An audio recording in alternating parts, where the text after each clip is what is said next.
ಬೇಡ, ಕಲೆಕ್ಷನ್ ನಲ್ಲಿ 30% ಪಾಲು. ಪುಷ್ಪದಿಂದ ಅಲ್ಲು ಅರ್ಜುನ್ಗೆ ಬಂದ ಹಣವೆಷ್ಟು ಗೊತ್ತಾ? ಕಳೆದ 2 ದಶಕಗಳಿಂದ ಚಿತ್ರರಂಗದಲ್ಲಿದ್ದರು, ಹಲವು ಹಿಟ್ ಸಿನಿಮಾಗಳನ್ನ ಕೊಟ್ಟಿದ್ರು. ಪುಷ್ಪ ಫ್ರಾಂಚೈಸಿ ಅಲ್ಲು ಅರ್ಜುನ್ಗೆ ತಂದುಕೊಟ್ಟ ಯಶಸ್ಸು ಮಾತ್ರ ಸರಿಸಾಟಿ ಇಲ್ಲದ್ದು. ಅಲ್ಲಿಯವರೆಗೂ ದಕ್ಷಿಣ ಭಾರತದಲ್ಲಿ ಮಾತ್ರ ಜನಪ್ರಿಯರಾಗಿದ್ದ ಈ ನಟನನ್ನ ಉತ್ತರ ಭಾರತದ ಪ್ರೇಕ್ಷಕರು ಗುರುತಿಸಿದ್ದು ಪುಷ್ಪರಾಜ್ ಎಂಬ ಒಂದೇ ಪಾತ್ರದಿಂದ. ಈ ಪಾತ್ರಕ್ಕೆ ಪ್ಯಾನ್ ಇಂಡಿಯಾ ಮಟ್ಟದಲ್ಲಿ ಸಿಕ್ಕ ಭರ್ಜರಿ ರೆಸ್ಪಾನ್ಸ್ ನಿಂದಾಗಿ ಅಲ್ಲು ಅರ್ಜುನ್ ಅವರ ಸ್ಟಾರ್ಡಮ್ ಕೂಡ ಹಲವು ಪಟ್ಟು ಹೆಚ್ಚಾಗ್ತಾರೆ. ಹಾಗಿದ್ರೆ ಇಷ್ಟೊಂದು ದೊಡ್ಡ ಹಿಟ್ ಆದ ಪುಷ್ಪ ಫ್ರಾಂಚೈಸಿಗಾಗಿ ಅಲ್ಲು ಅರ್ಜುನ್ಗೆ ಸಿಕ್ಕ ಸಂಭಾವನೆಗೆಷ್ಟು? ಇತ್ತೀಚೆಗೆ ತಮಿಳು ನಿರ್ಮಾಪಕ ಜಿ ಧನಂಜಯನ್ ಸಂದರ್ಶನವೊಂದರಲ್ಲಿ ಈ ಲೆಕ್ಕಾಚಾರವನ್ನ ಬಿಚ್ಚಿಡಲಾಗಿದೆ. ಪುಷ್ಪ ಮೊದಲ ಭಾಗ ಭಾರತದಲ್ಲಿ ಗಳಿಸಿದ ನೆಟ್ ಕಲೆಕ್ಷನ್ 267.55 ಕೋಟಿ ರೂಪಾಯಿ, ವಿದೇಶದಿಂದ 36.3 ಕೋಟಿ ರೂಪಾಯಿ ಗ್ರಾಸ್ ಕಲೆಕ್ಷನ್ ಮಾಡಿತ್ತು. ವಿಶ್ವದಾದ್ಯಂತ ಒಟ್ಟು 352 ಕೋಟಿ ರೂಪಾಯಿ ಗಳಿಸಿತು.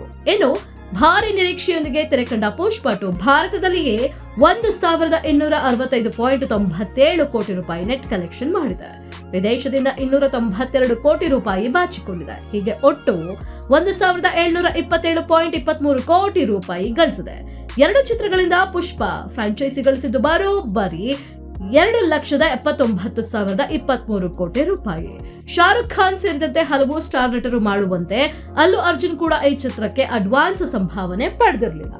ಲಾಭ ಹಂಚಿಕೆಯ ಒಪ್ಪಂದವಾಯಿತು. ಬದಲಿಗೆ ತಮ್ಮ ವೃತ್ತಿ ಜೀವನವನ್ನೇ ಬದಲಿಸಿದ ಈ ಚಿತ್ರಕ್ಕಾಗಿ ಲಾಭ ಹಂಚಿಕೆಯ ಒಪ್ಪಂದ ಮಾಡಿಕೊಂಡಿದ್ದರು.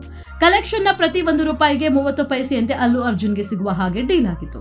ಈ ಒಪ್ಪಂದದ ಪ್ರಕಾರ ಪುಷ್ಪ ಫ್ರಾಂಚೈಸಿ ಮೂಲಕ ಅಲ್ಲು ಅರ್ಜುನ್ಗೆ ಒಟ್ಟು 623.76 ಕೋಟಿ ರೂಪಾಯಿ ಸಿಕ್ಕಿದೆ ಎಂದು ಕೊಯ್ಮೊಯ್ ವರದಿ ಮಾಡಿದೆ. ಭಾರತದ ಬಹುತೇಕ ಬಿಗ್ ಬಜೆಟ್ ಸೂಪರ್ ಸ್ಟಾರ್ ಚಿತ್ರಗಳಲ್ಲಿ ಈಗ ಇದೇ ಬಿಸಿನೆಸ್ ಮಾಡೆಲ್ ಟ್ರೆಂಡ್ ಆಗಿದೆ.